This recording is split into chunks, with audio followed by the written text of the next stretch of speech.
शिव की बनी रहे आप पर छाया, पलट दे जो आपकी किस्मत की काया। ओम नमः शिवाय। आप सभी का मेरे YouTube चैनल भक्ति सागर में पुनः स्वागत है। आज का अपना वीडियो शुरू करने से पहले आप सभी से विनम्र प्रार्थना है, यदि आप मेरे चैनल पर नए आए हैं और अभी तक मेरे चैनल को सब्सक्राइब नहीं किया है, तो व्रत त्योहारों से संबंधित सभी जानकारियां प्राप्त करने के लिए, सभी व्रत कथाएं सुनने के लिए, प्रतिदिन के पंचांग की जानकारी प्राप्त करने के लिए, प्रतिदिन के महात्म्य स्मरण करने के लिए कृपया मेरे चैनल को सब्सक्राइब अवश्य करें। वीडियो यदि पसंद आता है तो लाइक एंड शेयर भी करें। शिव महापुराण कथा प्रारंभ करने से पहले प्रतिदिन शिव भक्ति की श्रृंखला में आज शिव के एक सच्चे भक्त की कहानी सुनते हैं। लगभग 400 वर्ष पूर्व मध्य प्रदेश के छोटे से गांव में एक व्यक्ति रहता था। उसका नाम बिल्वा था। वह बहुत अलग तरह का जीवन जीता था। वह प्रचंड और तीव्र स्वभाव का आदमी था। वह समाज के नियमों की परवाह नहीं करता था। बिल्वा अपने कबीले का सपेरा था। उसे अपने काम से बहुत लगाव था। ये लोग जीवन को उसके असली रूप में जीते थे। उनके पास किसी वस्तु का संचय नहीं था।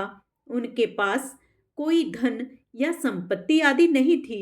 वे सहज रूप से जीते थे और उनके जीवन में शिव बहुत महत्वपूर्ण थे। बिल्वा को सर्पों से बहुत लगाव था। अगर आपको विषैले जीवों से लगाव रखना हो तो आपको बहुत अलग तरह का इंसान बनना होता है। कोई ऐसा व्यक्ति जिसके लिए प्रेम ही सब कुछ, बाकी सब कुछ गौण हो जाता है, जीवित रहना भी गौण हो जाता है, वह भी कुछ इसी तरह का व्यक्ति था।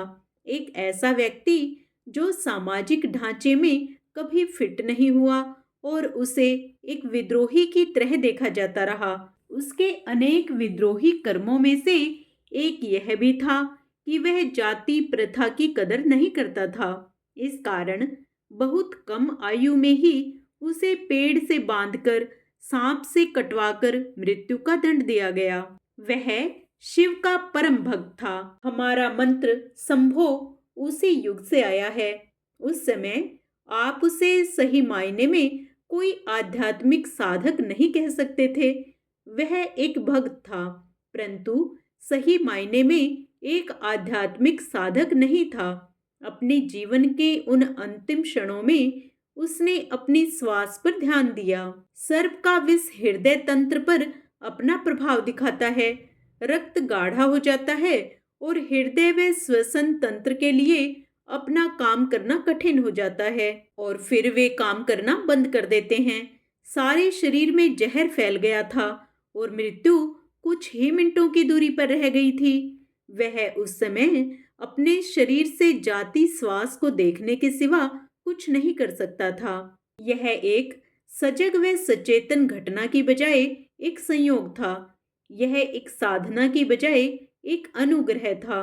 जब उसने अपनी श्वास पर ध्यान रमाया, जो केवल कुछ ही क्षणों के लिए शेष थी, तो एक आध्यात्मिक प्रक्रिया प्रारंभ हुई जिसने उस व्यक्ति के भविष्य को कई तरह से बदल दिया। वह अपने अगले जन्म में परम प्रकृति का तीव्र साधक बना। शिव ही उसका जीवन हो गए। अंत समय में भगवान शिव को याद करते हुए वह शिवमय हो गया। आइए पुनः भगवान शिव व माता पार्वती का मन में स्मरण करते हुए एकाग्रचित मन से शिव महापुराण के आगे का अध्याय स्मरण करते हैं। ब्रह्मा जी ने कहा, नारद सुनो, चंद्रमौली भगवान शंकर के चरित्र का वर्णन करता हूँ। वे कैसे कैलाश पर्वत पर गए और कुबेर की उनके साथ किस प्रकार मैत्री हुई, यह सब सुनाता हूँ। काम्पिल्य नगर में यज्ञदत्त नाम से प्रसिद्ध एक ब्राह्मण रहते थे, जो बड़े सदाचारी थे। उनके एक पुत्र हुआ जिसका नाम गुणनिधि था। वह बड़ा ही दुराचारी और जुआरी हो गया था। पिता ने अपने उस पुत्र को त्याग दिया। वह घर से निकल गया और कई दिनों तक भूखा भटकता रहा। एक दिन वह नैवेद्य चुराने की इच्छा से एक शिव मंदिर में गया। वहां उसने अपने वस्त्र को जलाकर उजाला किया। यह मानो उसके द्वारा भगवान शिव के लिए दीपदान किया गया। तत्पश्चात वह चोरी में पकड़ा गया और उसे प्राणदंड मिला। अपने कुकर्मों के कारण वह यमदूतों द्वारा बांधा गया। इतने में ही भगवान शंकर के पार्षद वहां आ पहुंचे और उन्होंने उसे उनके बंधन से छुड़ा दिया। शिवगणों के संग से उसका हृदय शुद्ध हो गया था, अतः वह उन्हीं के साथ तत्काल शिवलोक में चला गया। वहां सारे दिव्य भोगों का उपभोग तथा उमा महेश्वर का सेवन करके कालांतर में वह कलिंगराज अरिंदम का पुत्र हुआ। वहां उसका नाम था दम्म। वह निरंतर भगवान शिव की सेवा में लगा रहता था। बालक होने पर भी वह दूसरे बालकों के साथ शिव का भजन किया करता था। वह कर्म से युवा अवस्था को प्राप्त हुआ और पिता के परलोक गमन के पश्चात राज सिंहासन पर बैठा। राजा दम्म बड़ी प्रसन्नता के साथ सब और शिव धर्मों का प्रचार करने लगे। भूपाल दम्म का दमन करना दूसरों के लिए सर्वथा कठिन था। ब्राह्मण समस्त शिवालयों में दीपदान करने के अतिरिक्त वे दूसरे किसी धर्म को नहीं जानते थे। उन्होंने अपने राज्य में रहने वाले समस्त ग्रामाध्यक्षों को बुलाकर यह आज्ञा दे दी कि शिव मंदिर में दीपदान करना सबके लिए अनिवार्य होगा। जिस जिस ग्रामाध्यक्ष के गांव के पास जितने शिवालय हों, वहां वहां बिना कोई विचार किए सदा दीप जलाना चाहिए। आजीवन इसी धर्म का पालन करने के कारण राजा दम ने बहुत बड़ी धर्म संपत्ति का संचय कर लिया। फिर वे काल धर्म के अधीन हो गए। दीपदान की वासना से युक्त होने के कारण उन्होंने शिवालयों में बहुत से दीप जलवाए और उसके फलस्वरूप जन्मांतर में वे रतन में दीपों की प्रभा के आश्रय हो अलकापुरी के स्वामी हुए। इस प्रकार भगवान शिव के लिए किया हुआ थोड़ा सा भी पूजन या आराधना समयानुसार महान फल देता है। ऐसा जानकर उत्तम सुख की इच्छा रखने वाले लोगों को शिव का भजन अवश्य करना चाहिए। वह दीक्षित का पुत्र जो सदा सब प्रकार के अधर्मों में ही रचा पचा रहता था, देवयोग से शिवालय में धन चुराने के लिए गया और उसने स्वार्थवश अपने कपड़े को दीपक की बत्ती बनाकर उसके प्रकाश से शिवलिंग के ऊपर का अंधेरा दूर कर दिया। इस सत्कर्म के फलस्वरूप वह कलिंग देश का राजा हुआ और धर्म में उसका अनुराग हो गया।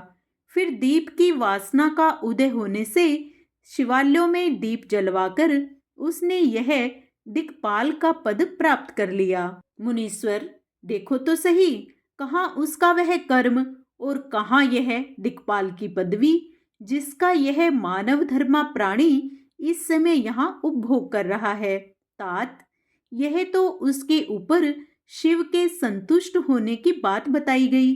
अब एकचित होकर यह सुनो कि किस प्रकार सदा के लिए उसकी भगवान शिव के साथ मित्रता हो गई। मैं इस प्रसंग का तुमसे वर्णन करता हूँ। नारद, पहले के पाद्म कल्प की बात है। मुझ ब्रह्मा के मानस पुत्र पुलस्त्य से विश्रवा का जन्म हुआ और विश्रवा के पुत्र कुबेर हुए। उन्होंने पूर्व काल में अत्यंत उग्र तपस्या के द्वारा त्रिनेत्रधारी महादेव जी की आराधना करके विश्वकर्मा की बनाई हुई इस अलकापुरी का उपभोग किया। जब वह कल्प व्यतीत हो गया और मेघवाहन कल्प आरंभ हुआ, उस समय वह यज्ञ दत्त का पुत्र जो प्रकाश का दान करने वाला था, कुबेर के रूप में अत्यंत दुस्सह तपस्या करने लगा। दीपदान मात्र से मिलने वाली शिव भक्ति के प्रभाव को जानकर वह शिव की चित्त प्रकाशिका काशिकापुरी में गया और अपने चित्त रूपी रतन में प्रदीपों से 11 रुद्रों को उद्घोषित करके अनन्य भक्ति एवं स्नेह से संपन्न हो, वह तन्मयता पूर्वक शिव के ध्यान में मगन हो निश्चल भाव से बैठ गया।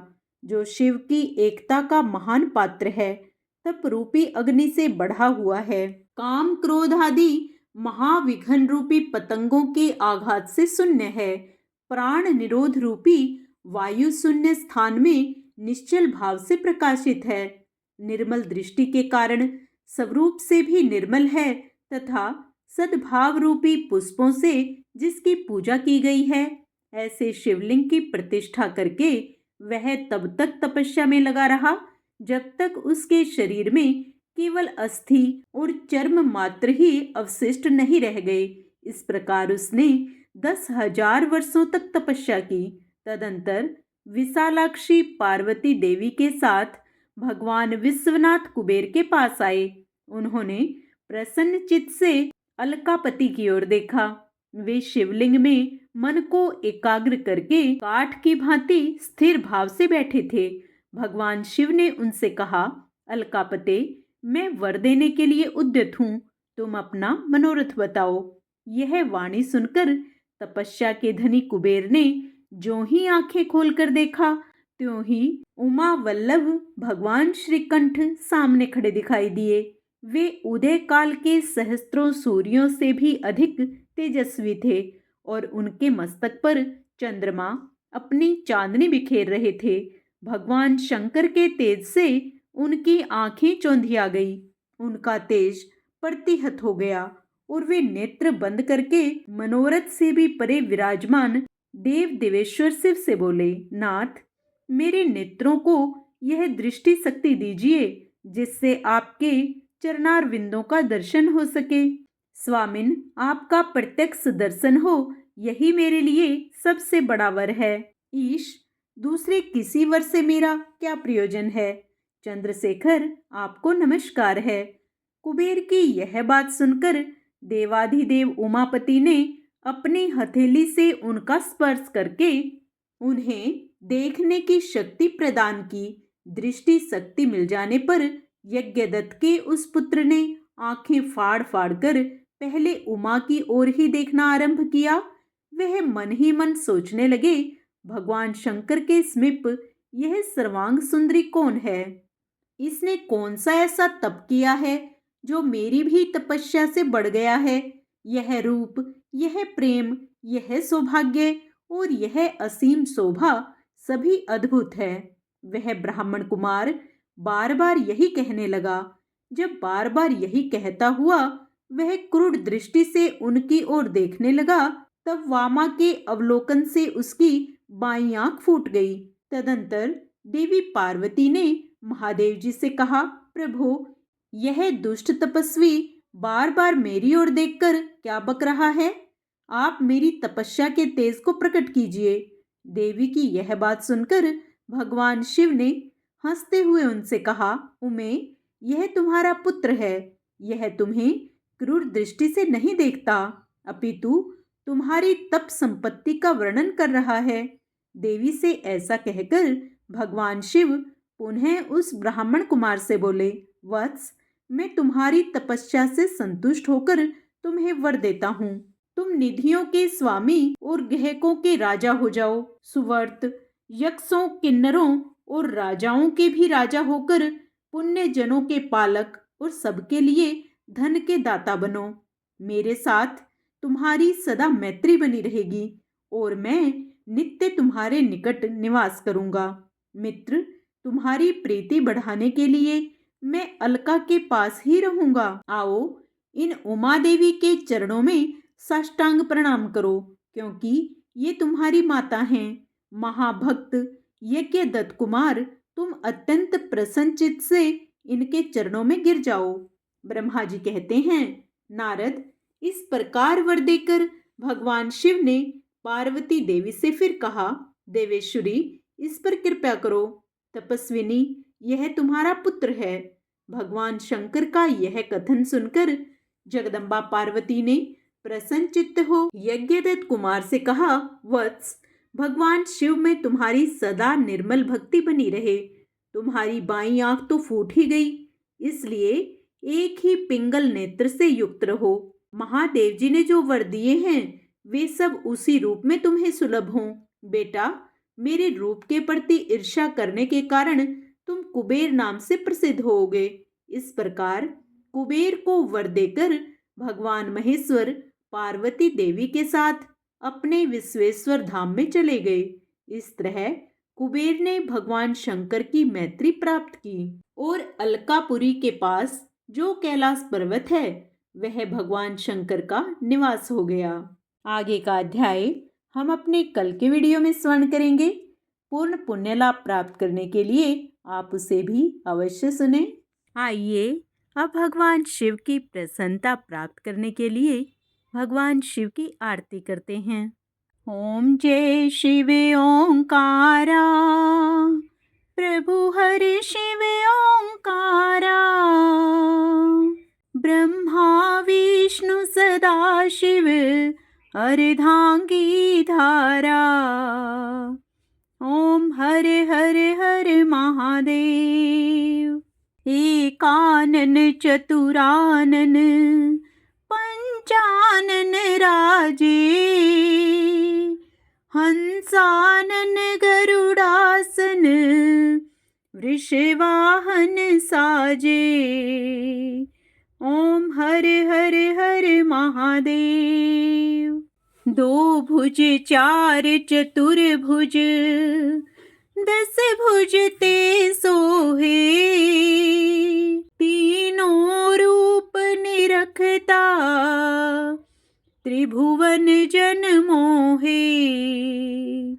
ओम हरे हरे हरे महादेव, अक्षमाला वनमाला मुंडे माला धारी, त्रिपुरारी कंसारी करमाला धारी।